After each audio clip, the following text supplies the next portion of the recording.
Magandang tanghali, bagong Pilipinas. Una sa ating mga balita. Puspusan pa rin ang pagkilos ng pamahalaan sa paggawa ng mga hakbang na magbibigay solusyon sa pasanin ng mga Pilipinong manggagawa at consumer bunsod ng taas presyo ng petrolyo. Sa ngayon, prioridad ng administrasyon ang pagpapalakas ng mga estratehiya sa pagpapanatili ng oil stability, expansion ng reintegration program para sa mga OFW at tulong na nakatuon sa transport workers.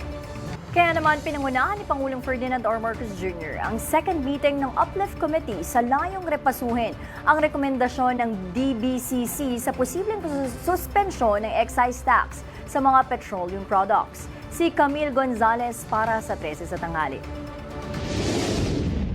Sa layunin ng pamahalaan na matugunan ang pasanin ng mga Pilipino at panatilihing matatag ang ekonomiya ng bansa sa gitna ng taas presyo ng langis, pinangunahan ni Pangulong Ferdinand R. Marcos Jr.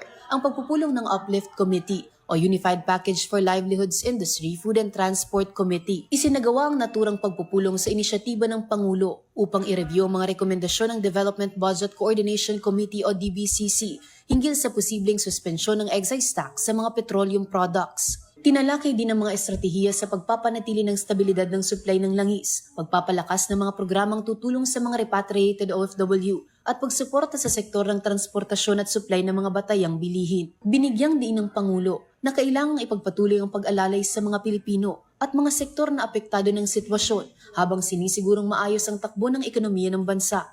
Ilan sa mga dumalo sa Uplift Committee meeting, sina Executive Secretary Ralph Recto, Energy Secretary Sharon Garin, Social Welfare and Development Secretary Rex Gatchalian at Department of Economy Planning and Development Secretary Arsenio Balisacan. Sa ngayon, hinihintay na lang ang opisyal na pahayag ng Malacanang para sa pinal na desisyon ng Pangulo. Para sa totoong balita sa Bagong Pilipinas, Camille Gonzalez, 13 sa tanghali ng Congress TV.